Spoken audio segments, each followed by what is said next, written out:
Aujourd'hui, on vous apprend que le Dacia Duster existait déjà dans les années 80.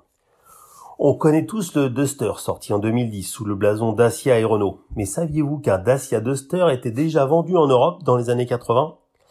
L'histoire de ce Dacia Duster commence chez un autre constructeur roumain, Arrow.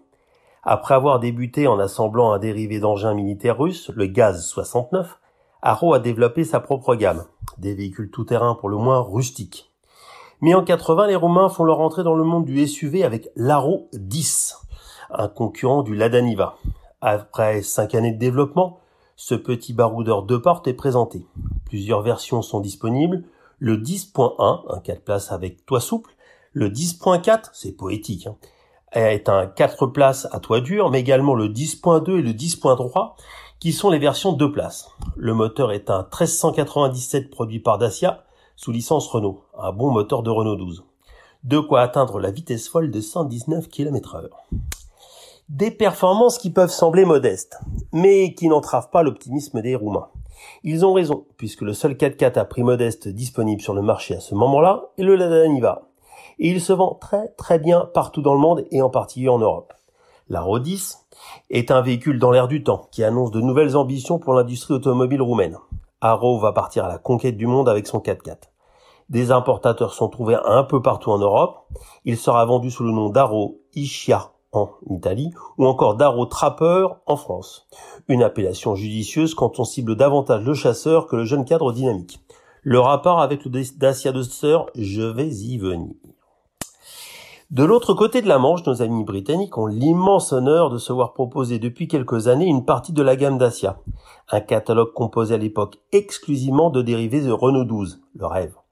Construit à la truelle, assemblé comme ça vient, et peint à la bombe dans une usine où tout le monde s'en fout. Autant vous dire que même à bas prix, les ventes de Dacia en Angleterre ne crèvent pas les plafonds. Et pourtant, l'importateur a une idée. Il va incorporer l'Arrow 10 dans la gamme en le rebadgeant Dacia. L'objectif étant de profiter de la notoriété de la marque en Angleterre et de surfer sur ce grand succès pour enfoncer le clou avec un tout-terrain accessible. On trouve un nom qui claque bien en anglais et le Dacia Duster est né. Avec une nouveauté pareille, il faut mettre le paquet. On va réaliser des stickers à apposer sur les flancs de la bestiole et le logo Dacia remplace Arrow sur la calandre. Il existe même un catalogue d'accessoires pour peaufiner la présentation de son Duster. L'importateur fait éditer une série de brochures et de catalogues, comme d'habitude, un peu à la façon Lada. La machine marketing est en marche, attention.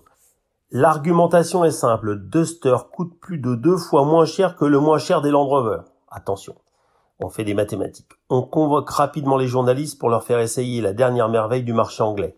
La voiture que tous les gentlemen farmers adopteront de l'Écosse au Pays de Galles. Enfin ça, c'était le plan initial. Vous connaissez les journalistes auto, si on leur fait pas essayer une Ferrari ou une Rolls entre 2 repas étoilés arrosés de champagne millésimé, ils font la fine bouche, c'est vendu. On aurait pu dire aussi une Maserati, ça c'est un clin d'œil pour Nico. C'est sûrement ce qui pousse le magazine What a Car à écrire le prix du Duster est certainement la seule chose qu'on puisse aimer dans cette voiture. Non seulement la voiture n'a rien dans le gilet, c'est-à-dire qu'elle n'avance pas avec ses 62 chevaux, mais elle manque de couple en tout terrain. Le Niva, son principal rival, lui, met la misère en franchissement. Mais il faut dire que le Niva était particulièrement performant. Mais plus grave, la voiture est assemblée n'importe comment et la qualité des pièces utilisées pose vite des problèmes. Ces déconvenus n'empêchent pas le Duster, premier du nom, de s'écouler à raison de quelques dizaines par an sur le marché anglais jusqu'au début des années 90. Le constructeur s'éteindra ensuite après une fin rocambolesque. On vous le raconte aussi avec son aventure américaine, dans un autre article. Le 2 juillet 99, Renault rachète Dacia et lance l'étude de sa Logan. La berline est un succès immédiat et Renault lance la marque en Europe. Nous sommes au début de la vague des SUV. Pour enfoncer le clou, chez Renault, on lance le Duster, le SUV à bon prix. Au moment de trouver un nom, on jette un coup d'œil sur l'histoire de la marque roumaine. Le seul baroudeur du constructeur est ce Arrow 10 vendu en Angleterre. Le nom est trouvé. Aujourd'hui, le Duster est le modèle le plus vendu au monde dans le groupe Renault et certainement le plus rentable. La preuve qu'on peut naître moche, mal foutu et sous un faux nom et connaître un bon destin.